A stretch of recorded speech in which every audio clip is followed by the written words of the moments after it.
اس میں دو چیزیں ہیں. یہ ویسے کوئی موزون وقت نہیں ہے، لیکن چونکہ آپ نے سوال پوچھا ہے اس لیے میں امانت کے طور بتاتا ہوں. یہ ساری چیزیں ہمارے پاس موجود تھیں.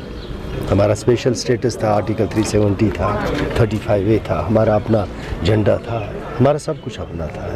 ایک انتہائی ایک طاقتور اور معتبر ریاست جموں کشمیر ہوا کرتی تھی، اور ایک بدقسمتی ہو گئی کچھ لوگوں کی غلط سیاست کی وجہ سے، اور جو بندوق کا جموں کشمیر میں داخلہ ہوا اس کی وجہ سے ہمارے پاس جو کچھ تھا وہ ہم سب کھو چکے ہیں.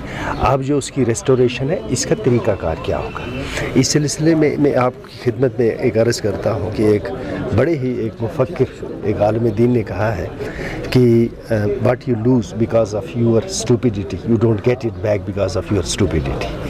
یہ جو 370 ہے، یہ صرف نیشنل کانفرنس یا آپ لوگوں کی یا کسی فرد یا کسی طبقے کا مسئلہ نہیں ہے.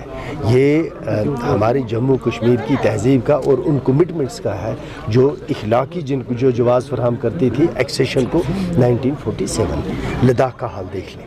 جموں والے بھی ایک دن پچھتائیں گے. اگر یہ جو ہمارا ایک اسپیشل سٹیٹس تھا اگر وہ بحال نہیں ہوتا، کشمیری تو بہرحال پستہ چلا جا رہا ہے وہ الگ بات ہے، لیکن اس کی زد سے جموں بھی نہیں بچے گا، ڈوگرا بھی نہیں بچے گا.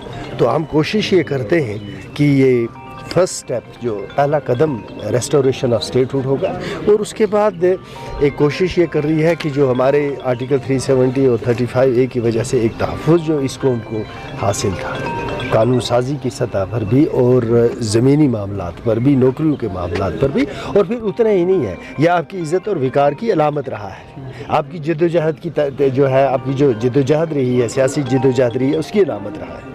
اگر آپ دیکھیں ملکی سطح پر، اگر ترنگے کو ہم سارے اتنی عزت کی وجہ سے دیکھتے ہیں، یہ ہماری تحریک کا، ہماری تہذیب کی علامت ہے. اسی طرح جموں کشمیر کے ساتھ بھی جو ہماری سیاسی جدوجہد ہے، اس میں ہمارا جھنڈا ہماری علامت رہا ہے. تو یہ ایک لمبی سیاسی جدوجہد ہے. یہ جو کھویا ہے اس کو واپس حاصل کرنا ایک دشوار سفر ضرور ہے، لیکن ناممکن نہیں ہے. کیونکہ آپ نے کئی جماعتوں کو، PDP کو بھی انویٹیشن بھیجا ہے، کیا آپ کو امید ہے سب جو بھی جن کو بھی انوائٹ کیا گیا ہے وہ آپ کو شامل کریں گے؟ جو لوگ سیاست کے بارے میں سوچیں گے وہ اس کے باہر رہیں گے، جو لوگ جموں کشمیر کے بارے میں سوچیں گے وہ ساتھ چلیں گے. کیا آپ انجینئرنگ کے چھیتر میں اپنا سنہرا بھوشیہ بنانا چاہتے ہیں؟ تو آپ کے لیے خوشخبری ہے.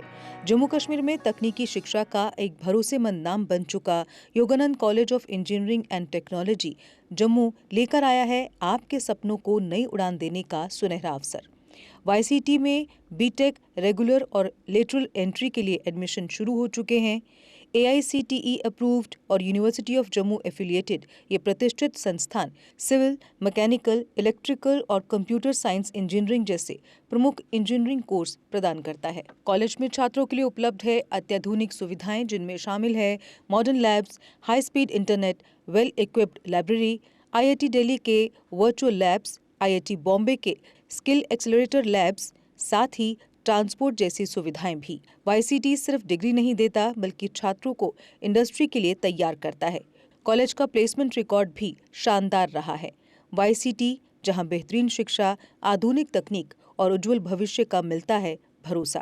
آج ہی ایڈمیشن لیں اور اپنے سپنوں کو دیں سفلتا کی نئی دشا. Dear parents, I am very sure that your queries with regard to admission of the child in engineering stream shall be fulfilled by our faculty members. Please do visit us before seeking admission anywhere. Jammu Kashmir کی خبروں کے لیے جڑے رہیے GK update کے ساتھ.